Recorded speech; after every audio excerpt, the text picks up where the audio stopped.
नमस्कार मित्रों, मैं पुष्पराज सिंह राणा फिर एक बार आपके सामने हाजिर हुआ हूं और शख्सियत से सुलगते सवाल में आपका स्वागत, अभिनंदन।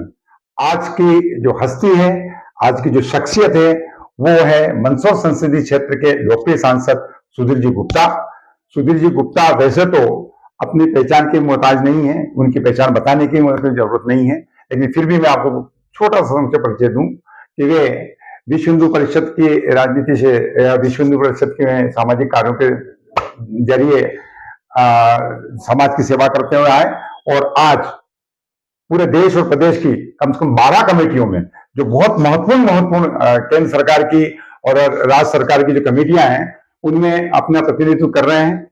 और इसके अलावा वे जब जब भी लोकसभा या विधानसभाओं के चुनाव विभिन्न प्रदेशों में हुए हैं उसमें अपनी महत्वपूर्ण भूमिका निभाई और उसमें इन्होंने रिजल्ट भी दिए हैं। विकास की बात करें तो मंदसौर संसदीय क्षेत्र में इन्होंने काफी विकास के कार्य किए हैं, लेकिन मैं ये भी बताना चाहता हूं कि ये समय समय पर एक काफी चर्चा के विषय बन रहे हैं, काफी विवाद भी इनको लेकर बाजार में आए हैं। तो हम इनसे आज इस सुलगते सवाल पूछेंगे। तो मैं शुरुआत सुधीर जी गुप्ता से करता हूं। आप ये मिलिए आप सुधीर जी गुप्ता साहब से। नमस्कार सर, आपका स्टूडियो में बहुत बहुत स्वागत। धन्यवाद सर, अब तीसरी बार बहुत बहुमत से लोकसभा के सांसद निर्वाचित हुए हैं। आप अपनी अध्ययनशीलता से, अपने विद्वता से देश में अपनी विशेष पहचान रखते हैं, इसमें तो कोई शक है नहीं, लेकिन फिर भी इतना सब होने के बाद भी काफी विवादों में भी आप रहे हैं, काफी चर्चाओं के विषय भी रहे हैं। प्रदेश की राजनीति में जो अगर बात करें तो कई मकाम ऐसे आए कि जहां आपको पहुंचना था, कुछ रुकावटें आई, कुछ भी जो भी अवरोध हुए हों, लेकिन जो चर्चाओं में आते रहे वहां तक आप मंजिल तक नहीं पहुंच पाए। देश में भी आपके देश की राजनीति में सांसद में बहुत मुखर होते हैं, काफी महत्वपूर्ण और अहम जवाबदारियां संगठन भी देता है, सरकार भी देती है। इसके बाद भी जो मंजिल आपकी योग्यता के अनुसार होने चाहिए वो नहीं मिल पाती। क्या कारण, क्या अवरोध मानते हैं आप?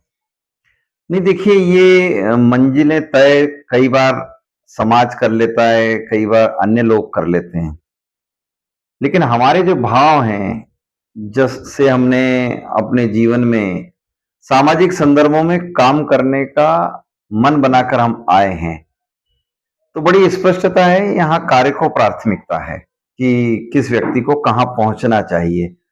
पहुंचना मुद्दा नहीं है, मुद्दा है उद्देश्यों को, मिशन वर्क को पूरा करना और जिन उद्देश्यों से जनता ने आपको पसंद किया है, जनता की उन इच्छाओं को पूर्ण करना। और मैं समझता हूं कि मैं उसमें पूर्णतः और एक ईमानदाराना प्रयास करते हुए उन मुद्दों के निकट जाकर काम करता हूं।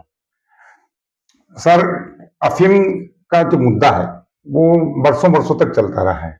निश्चित ही इसमें आपके संसदीय कार्यकाल में किसानों को लाभ हुआ है, लेकिन एक आरोप सा ये है कि आप सारा श्रेय अपने ऊपर खुद ही ले लेते हैं, जबकि आपके साथ और भी आपके क्षेत्र के सांसद हैं, जैसे चित्तौड़ के सांसद हैं या साथ में। ऐसा आपका आरोप क्यों लगता है? नहीं, सवाल श्रेय का तो है ही नहीं, सवाल कार्य करने का है। और हम एक बात बड़ी स्पष्टता से जानते हैं कि दुनिया में 3 कन्वेंशन हुए हैं जिन्होंने अफीम की पॉलिसी को प्रभावित करने का प्रयास किया है। और चूंकि धीरे धीरे एक संदेश आता चला गया कि अफीम के उत्पादन को 0 पर ले जाना है, और तत्कालीन कांग्रेस की सरकारें, उसमें उनका क्या मंशा रही होगी मुझे नहीं पता, लेकिन धीरे धीरे उन्होंने अफीम लाइसेंसों को 0 पर पहुंचाने का बड़ा भारी प्रयास किया। और वो 1 दशक तक तो लगातार दिखता रहा कि इसमें गिरावट आ रही है और वो शून्यता की तरफ बढ़ गया था। लेकिन जब हमने उस पर अध्ययन किया तो ये पाया है कि ओपियम ये एक मेडिसिनल प्लांट है, और आज भी आयुर्वेदा हो कि एलोपैथी हो, दवाइयों में इसका बहुत बड़ा उपयोग है और इसका विकल्प भी अभी सहज रूप से उपलब्ध नहीं है। फिर हमारा सामान्य जो जीवन है उसमें ओपियम के साथ उसका जो दाना रहता है, जिसमें किसी भी किस्म में कोई नारकोटिक्स कंटेंट नहीं पाए गए, वो दाना सामान्य रूप से पोस्ते दाने के रूप में, खसखस दाने के रूप में लोग दुनिया उसको जानती है, पॉपी सीड्स के रूप में दुनिया उसको जानती है और उसका एक बड़ा मार्केट है। भारत लगातार टर्की से उसे आयात कर रहा था। तो हमारे सामने दो प्रश्न थे कि दुनिया के बाजारों से आप इस उत्पादन को खरीद रहे हो, मेडिसिन बनाने के लिए आप कोडीन इंपोर्ट कर रहे हो, मनुष्यों के उपयोग के लिए आप पॉपी सीड्स को इंपोर्ट कर रहे हो, और मेरे देश के उत्पादन को आप ये बता रहे हो कि इससे दूरी बनाना है। तो ये जो दोहरा व्यवहार था, ये एक समाज के सामने चुनौती थी और हमने इसके सकारात्मक पक्ष पर काम किया कि अफीम का उपयोग मेडिसिन के लिए और अफीम का उपयोग घरेलू खसखस के दाने का उपयोग करने के लिए किया जाए, और सरकार हमारी इन बातों से सहमत हुई। और उसका ये कारण रहा कि जब हमारे पास नंबर ऑफ लाइसेंसी 12-15 हजार ही बच गए थे, आज नंबर ऑफ लाइसेंसी मध्य प्रदेश, राजस्थान सब में मिलाकर 1,20,000 के आसपास है। ये उपलब्धि है, और जब उपलब्धि है तो ये मेरी पार्टी की उपलब्धि है, और मेरी पार्टी की उपलब्धि है तो निश्चित रूप से मुझे बताने में गर्व महसूस होता है कि मेरी पार्टी ने किसानों के लिए ये सदप्रयास किया है। और इसीलिए कोई व्यक्तिगत श्रेय लेना ये कभी भी उद्देश्य किसी का रहता भी नहीं है, और वो उस उद्देश्य पर अगर हम राजनीति में काम करेंगे तो उसमें हमें सफलता मिलती भी नहीं है। टीएमसी का लेके एक बड़ी चर्चा का विषय बना हुआ है। 3 बार के आप सांसद हैं, आप अध्ययनशील हैं और आप निश्चित केंद्र सरकार के महत्वपूर्ण पदों पे विभिन्न कमेटियों में भी हैं। इसके बाद भी और जनप्रतिनिधि भी हैं आपके। एक अगर देखा जाए तो एक विधायक को छोड़ के तो पूरे सारे मंदसौर जिले, मंदसौर संसदीय क्षेत्र के जो विधायक हैं वो भारतीय जनता पार्टी को बिलोंग करते हैं। तमाम जनप्रतिनिधियों के और इतनी मजबूत स्थिति में होने के बाद में जब केंद्र में और राज्य में सरकार भी भारतीय जनता पार्टी की है, पर बाजार में, जनता में, मीडिया में ये बार बार सवाल क्यों आता है कि नौकरशाही हावी होती जा रही है मंदसौर संसदीय क्षेत्र? देखिए, एक बात है कि आजादी के बाद हमने डेमोक्रेटिक सिस्टम को स्वीकार किया। जब हमने लोकतांत्रिक पद्धति को स्वीकार किया तो उसमें बहुत स्पष्टता है कि विधायिका, कार्यपालिका और न्यायपालिका, ये 3 स्तर की व्यवस्था है। विधायिका कानून बनवाती है, कानून के पालन को सुनिश्चित करने के लिए उस पर निगाह रखती है। कार्यपालिका उसको इंप्लीमेंट करती है, और अगर कोई गड़बड़ी है तो न्यायपालिका उसको संज्ञान में लेती है। अब जैसे आपने टीएनसीपी के सब्जेक्ट को लिया है, तो टाउन एंड कंट्री प्लानिंग ये अर्बनाइजेशन की तरफ, शहरों की तरफ बढ़ते हुए विकास को मद्देनजर रखती है, ताकि शहरों का संतुलित विकास हो पाए और आधारभूत संरचनाओं के लिए खर्च करने वाली व्यवस्थाओं में बजटीय लैप्स ना आए। और इसीलिए टाउन एंड कंट्री प्लानिंग एक खाका खींचती है कि ये इलाके शहर माने जाएंगे, और शहर माने जाने में इनके विकास की जो संरचना है उसका किस्म तय होगा। फिर इसके साथ साथ कुछ गांवों को उसमें जोड़ा जाता है जो शहर के निकट होते हैं। इन्हें माना जाता है कि भविष्य में अर्बनाइजेशन की तरफ, शहरों की तरफ ये गांव विकास का क्रम लेंगे, ताकि उन गांवों का भी संतुलित विकास हो। अब इसमें करना कार्यपालिका को रहता है। डे टू डे की एक्सरसाइज, इसके लिए रूल्स रेगुलेशन बने रहते हैं, गाइडलाइंस रहती है। नहीं, आपने कहा बिल्कुल सही। मैं तो आप ही की बात हो रहा था। आपने मीटिंग में भी कहा, आपने एक 9 पेज का पत्र लिखा था, उसमें भी आपने बात कही कि ड्राफ्ट बनाती है। तो ड्राफ्ट बनाना ठीक है, आपने कार्यपालिका का आपने बताया उसको ड्राफ्ट का लेकर रखेंगे, इसके बाद में फिर जनप्रतिनिधि के बीच में वो ड्राफ्ट रखा जाएगा और उसमें आपत्तियां जो ठीक है। लेकिन ड्राफ्ट बनाते समय क्या ये जान के आप ही के शब्द हैं कि पहले जो पंचायत है, जो ग्राम पंचायत जो ली जा रही है, उनके ग्राम पंचायत के सरपंचों को से भी एक सजेशन लिए जा सकते हैं। नगर परिषद अगर है, नगर पालिकाएं हैं, तो नगर पालिका के जो पार्षद है, जो काउंसिल है, काउंसिल की तरफ से प्रस्ताव जाना चाहिए। ये एक बेटी, ये तो कार्यपालिका के अधिकारियों को समझना ही चाहिए। और वो रूल्स रेगुलेशन आपने बताए नहीं थे, उसको भी फॉलो नहीं किया और एक ड्राफ्ट रख दिया, तो वो और कॉम्प्लिकेटेड बनाया। क्यों आपको? इसमें क्या है कि जैसे नोटिफिकेशन जारी हुआ, उसके बाद सामान्य रूप से जनता को बुला लिया गया था। जो भी लोग आए, मीडिया के जो भी भाई आए, जनप्रतिनिधि से जो भी उपस्थित रहे, उन्होंने अपने सजेशंस दिए। अब इन सजेशनों के आधार पर काम करना था। ये एक व्यापक दायरा रहता है कि वह अधिकारी कितने सजेशंस को ग्राह्य करता है, और अगर वो इग्नोर करता है तो उसकी मानसिकता, उसकी नीयत या कार्य पद्धति में उसकी समझ, इसलिए प्रश्न चिन्ह एकदम से नहीं लगाए जा सकते। अगर उसने कोई समझ के आधार पर कर लिया और गलती हुआ है तो गलती हुआ तो ये हमारी ड्यूटी। मैं इसमें नहीं मानता हूं कि प्रशासन हावी हो रहा है, ये प्रश्न नहीं है। प्रश्न ये कि हम इन डिबेटों में कितना पार्टिसिपेट कर पाते हैं और कितना उसको इंप्लीमेंट करा पाते हैं। जो गलतियां हैं वो कानून के दायरे में है, कई बार कानून को समझ और ना समझ दोनों चीजें खड़ी कर दी जाती है। इसलिए मेरा अपना आज भी मानना है कि कार्यपालिकाएं जो चूक करती है, विधायिका अपने बनाए नियमों को कार्यपालिका से मनवाने के लिए उनके सामने बाध्यता खड़ी करते हैं कि यह हमने रूल्स बनाए थे, आप उस रूल्स की बाउंड्री को क्रॉस नहीं कर सकते। जैसे उदाहरण के लिए अगर सड़कों को चौड़ा करना है तो सड़कों को चौड़ा करना है तो स्वाभाविक है कि नगर पालिका एक प्रस्ताव पारित करके उसका डिमांड करेगी और उसके लिए बजटीय व्यवस्था करेगी। अगर वो बजटीय व्यवस्था नहीं करती है और आपने सड़कों को चौड़ीकरण कर दिया तो ये क्वेश्चन मार्क है। मैं अपराध नहीं कहूंगा, ये क्वेश्चन मार्क है कि आप प्रक्रिया को पूर्णता की तरफ नहीं ले जा पा रहे हो और आपकी अन्य संस्थाओं के बीच में तालमेल के अभाव है। और ये तालमेल के अभाव मीडिया भी उठाती है, ये तालमेल के अभाव जनप्रतिनिधि भी उठाते हैं कि आप इसको तालमेल करके चलिए। आप कैसे किसी चीज को ऐसे एक सेकंड में, क्योंकि परमिशन देने वाली संस्थाएं भी कार्यपालिका को रिप्रेजेंट करती है और उसको हटाने के लिए निर्देशन भी कार्यपालिका देती है। तो आपके एक विभाग से दूसरे विभाग में व्यवधान क्यों है या ये लैप्स क्यों है, इनके प्रति ध्यान आकृष्ट करना यह जनप्रतिनिधियों की जवाबदेही है। आपने जो 9 पेज के पत्र लिखे थे उसके बाद में आपको लगता है कुछ प्रोग्रेस हुई है या ड्राफ्ट सही दिशा में जा रहा है? देखिए एक बात सुनो आप, वो तो ड्राफ्ट आ गया, बन गया, उसमें संशोधन के अधिकार सामान्यतः किसी के पास नहीं है यहां पर बैठे लोगों में से। उसमें संशोधन के अधिकार स्टेट के पास जाएंगे, स्टेट की कमेटियों के पास जाएंगे, लेकिन सजेशन देने के अधिकार हमारे पास है। देखिए, दिशा एक महत्वपूर्ण संस्था है और उसकी अध्यक्षता आप करते हैं। जब जब भी दिशाएं की बैठक हुई तब तब भी आपको मुखर होना पड़ा। ये बार बार जब चीजें आप आती है, जब एक बिंदु, महत्वपूर्ण बिंदुओं को आप उनके सामने रखते हैं, चीजों को करते हैं, सामान्य समन्वय बनाने के, स्थापित करने का प्रयास करते हैं, फिर ये बार बार बिखराव क्यों होता है? फिर बार बार आपको मुखर क्यों होना पड़ता है उन्हीं समस्याओं और बिंदुओं को लेकर? देखिए, भारत सरकार ने एक गाइडलाइन जारी किया कि जिला स्तर की सतर्कता मॉनिटरिंग और समन्वय समिति है, उसको संक्षिप्त में हम दिशा कहते हैं।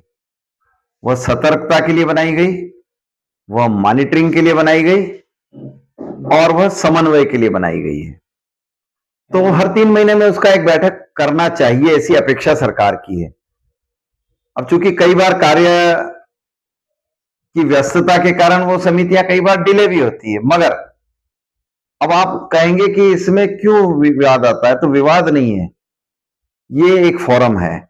जैसे उदाहरण के लिए सड़क बनाने वाला संस्थान, तो सड़क बनाने वाला संस्थान राष्ट्रीय स्तर का अलग है, स्टेट स्तर पर अलग है, राज्य और स्टेट के बीच में काम करने वाले अलग है। जैसे पीडब्ल्यूडी सड़क बनाता है, तो पीएमजीएसवाई प्रधानमंत्री ग्रामीण सड़क योजना ये भी पृथक से सड़क ही बनाता है।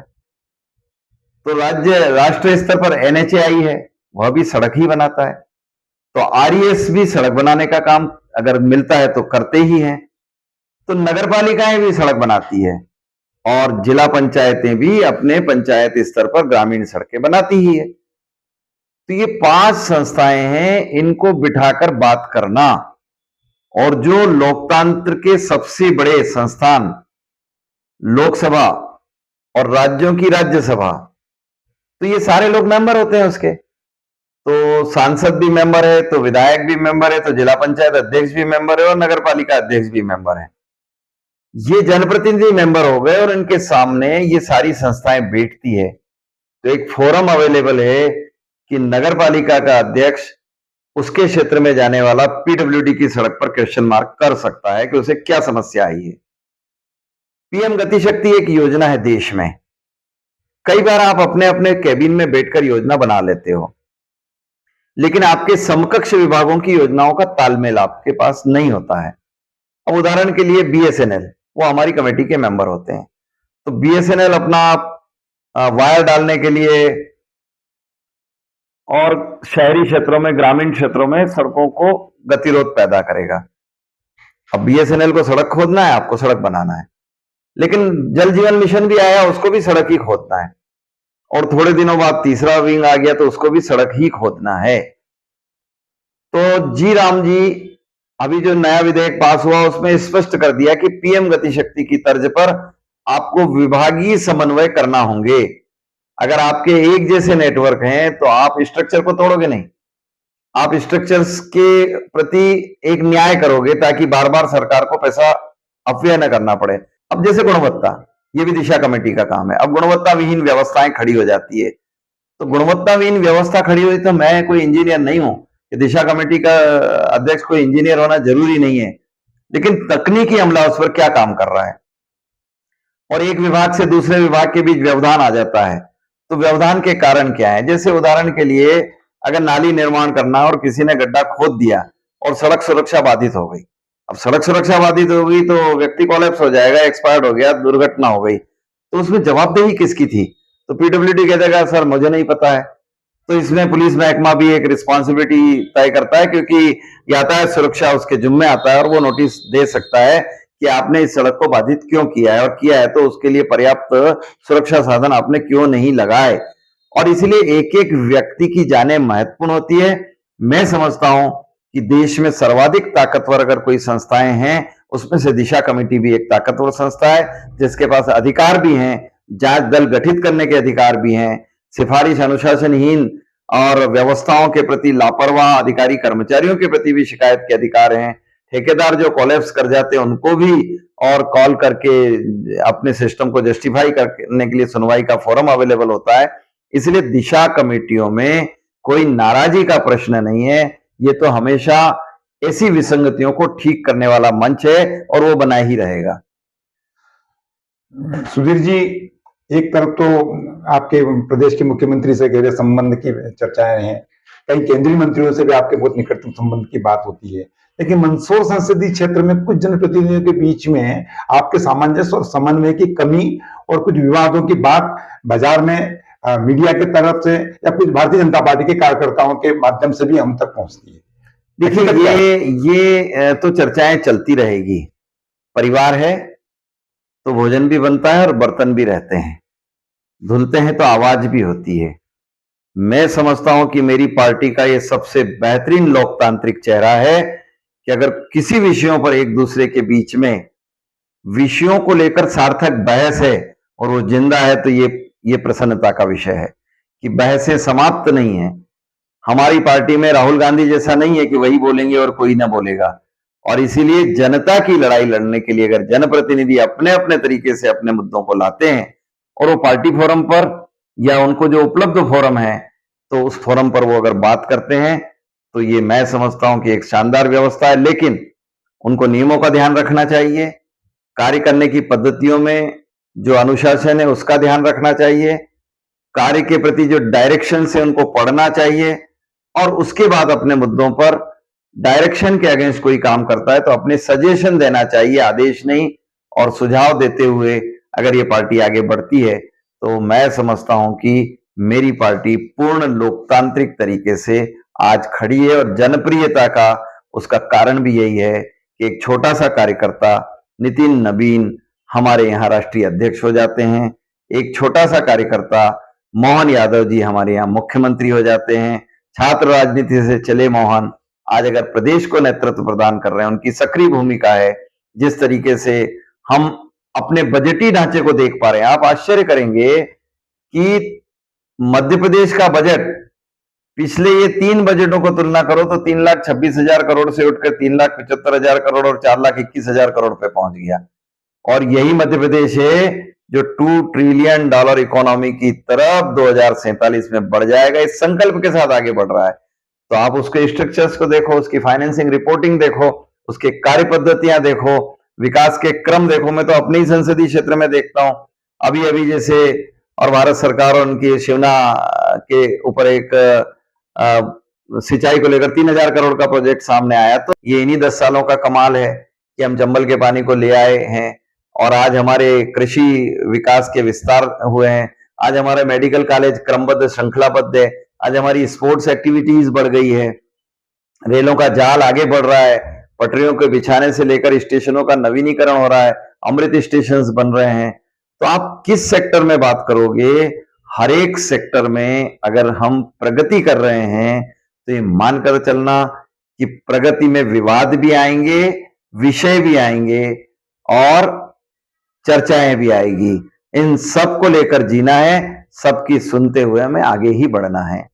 पर अभी परसों एक रिपोर्ट पेश हुई कि मध्य प्रदेश सरकार का जो बजट है उसका 70% तो मुफ्त की योजनाओं पे ही खर्च हो जाता है या फिर सरकारी कर्मचारियों के वेतन पे।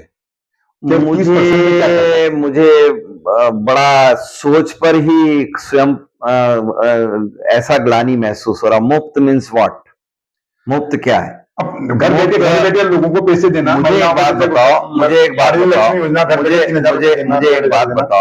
बात बताओ, आयुष्मान भारत क्या 140 करोड़ की आबादी वाला ये देश है? पर कैपिटा इनकम दुनिया की तुलना में लगातार काम करने के बावजूद कांग्रेस बढ़ा ना पाई थी। तो क्या एक व्यक्ति को जिसने गरीब घर में जन्म लिया उसे अपने स्वास्थ्य लाभ के लिए किसी योजना का अंग बनाना, और वो भी बीमा है, आप उसे मुफ्त की योजना कहोगे? क्या हमें शर्म महसूस नहीं हो रही थी कि 2013 में भारत के 60 करोड़ लोग सवेरे सवेरे डब्बा लेकर खुले में शौच करने जा रहे थे? क्या शौचालय की व्यवस्था ये मुफ्त की योजना है? क्या मुझे विचार नहीं आ रहा था कि बच्चों को पढ़ने के लिए लाइट नहीं है, प्रत्येक घर को लाइट दे देना, क्या ये मुफ्त की योजना है? क्या आपको और मुझे पता नहीं है कि भारत में ये कुपोषण की समस्या, एनीमिक इंडिया घोषित हो गया, खून की कमी से ग्रसित लोग हैं? क्या उन बहनों को अपने राशन को अपडेट करने के लिए अगर मासिक पैसा दिया गया तो क्या ये मुफ्त का पैसा है? क्या उस पैसे को वो अपव्यय करेगी जैसा कि कांग्रेस के लोग कह रहे हैं? क्या उस पैसे का अगर वो अपने डाइट चार्ट को अपडेट करेगी तो आने वाली पीढ़ी को क्या परिवर्तन नहीं मिलेगा? क्या भारत WHO का रिपोर्ट पढ़ पा रहा है क्या आप लोग कि भारत में जन्म लेने वाले बच्चे इन 10 सालों में 1.5 सेंटीमीटर अतिरिक्त लंबाई के जन्म ले रहे हैं? क्या ये मुफ्त का प्रोग्राम था? क्या भारत में जीने की इच्छा शक्ति जो 2013 में 63 साल थी, आज अगर एवरेज एज 72 साल है, तो क्या ये मुफ्त का प्रोग्राम था? और इसलिए मुझे नहीं समझ में आ रहा है कि जल जीवन मिशन में हर घर को जल दे देना ये मुफ्त की योजना अगर कांग्रेस मानती है तो आप क्यों नहीं कर पाए भैया ऐसी मुफ्त की योजना? मुफ्त किसे कहते हैं ये मैं नहीं समझता हूं।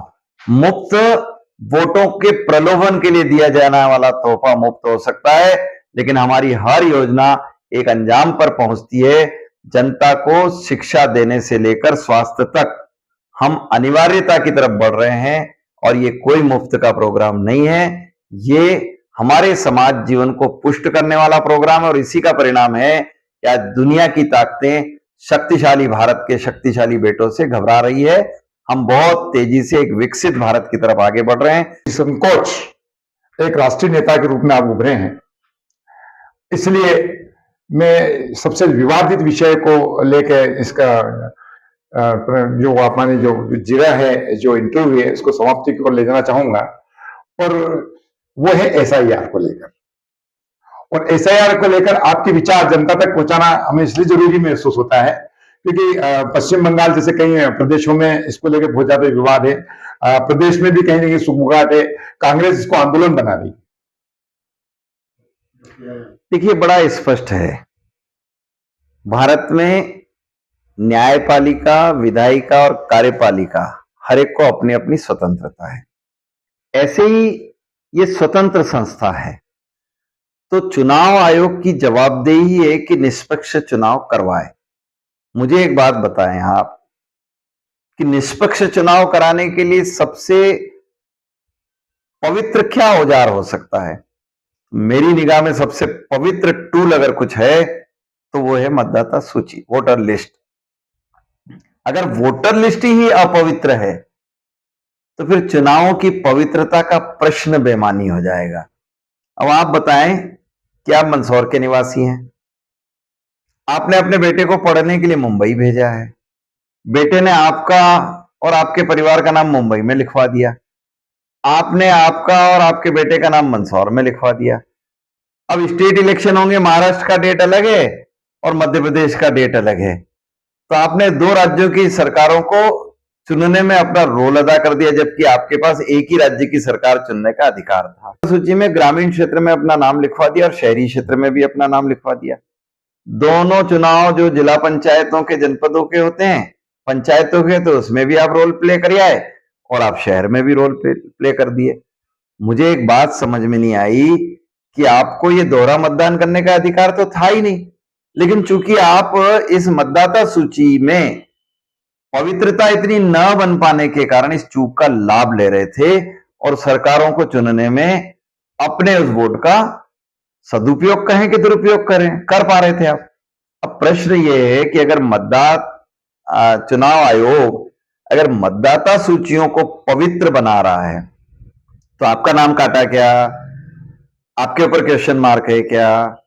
और एक बात बताएं आप कि आपके पास दस्तावेज नहीं है तो पूछने का अधिकार नहीं है क्या? उसके बाद भी अगर आप उसको सिद्ध करेंगे तो आप जुड़ जाएंगे, तो आप घबराहट क्यों है आपके मन में? और अगर जिनके मन में घबराहट थी वो बांग्लादेश की तरफ भाग लिए तो उन्हें रोक क्यों रहे आप? और ये स्पष्ट हो गया कि वो आपके नहीं है, और अगर प्रवेश कर गए तो आप विदेशी नागरिक की हैसियत से बात करो, आप मतदान करके सरकार बनाने बिगाड़ने की बात कैसे कर पा रहे हो? तो इसलिए उनका आधार कार्ड जब्त नहीं हुआ भाइयों, उनके राशन कार्ड जब्त नहीं हुए, लेकिन मतदान देने के अधिकार पर आप उन्हें कैसे जोड़ पा रहे हो?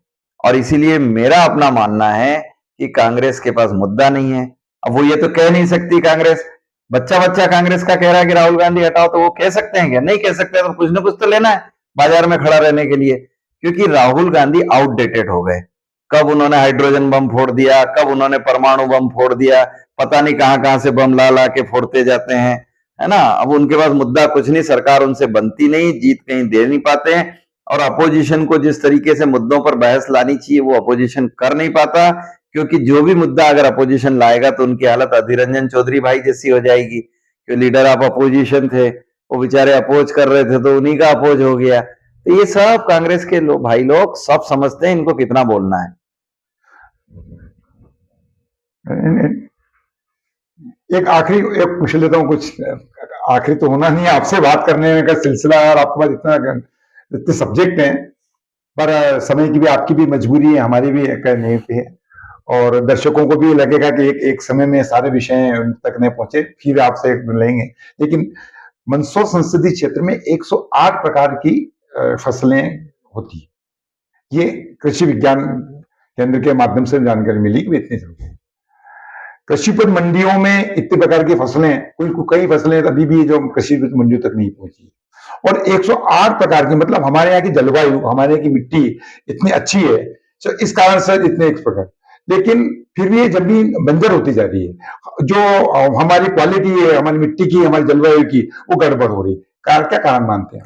नहीं, देखिए, दो चीजें हैं। अधिक उत्पादन लेने के चक्कर में हम वेस्टर्नाइजेशन की तरफ चले गए और कई चीजें परिवर्तित हो गई, उसमें भूमि भी एक है, और इसीलिए देश के प्रधान नरेंद्र मोदी जी बार बार आग्रह कर रहे हैं कि भूमि को बंजर होने से बचाना है, और बचाने के लिए आपको अंततोगत्वा जैविक पद्धति पर आना पड़ेगा, जो हम परंपरागत तरीके से कर रहे हैं। मुझे खुशी है, कल मैं एक ही किसान भाई से मिलने गया था और उसने लगभग 32 बीघा का अपना फार्म हाउस जो बना के रखा है, उसने पूरा जैविक पद्धति से, वो यूरिया यूज ही नहीं कर रहा, डीएपी यूज ही नहीं कर रहा है वो, या एकदम न्यूनतम पर लाकर वो पेस्टिसाइड यूज ही नहीं कर रहा, लेकिन उत्पादन बढ़ा दिया उसने। और इसीलिए ऐसे चमत्कार प्रयास अब वापस से लाने की जरूरत है।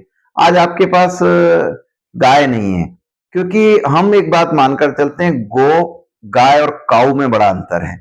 आप काऊ ले आए हो, और जब काऊ ले आए हो मिस्टर कुरियन वर्गीस के उसमें अधिक दूध उत्पादन के चक्कर में, तो हमारी साइकिल टूटी है। आज वापस गो आधारित खेती करने की आवश्यकताएं हैं, और किसान भाई इससे सहमत भी हो रहे हैं, और वो अपने अपने फार्म हाउसों पर जैविक खाद बनाने के प्लांट डेवलप कर चुके हैं। मैं समझता हूं कि हम अपनी भूमियों का संरक्षण कर पाने में सक्षम हैं। अध्ययन बढ़ाने की आवश्यकता है, और मंदसौर संसदीय क्षेत्र वापस इस पर आ रहा है। दूसरा, फसलों का मंडियों में आना, मंदसौर मंडी में अभी 22-23 फसलें आती थी, हमने प्रयास किया तो मूंगफली चालू हुआ है। आज 5-5 लाख बोरी मूंगफली मंदसौर मंडी में आ रहा है।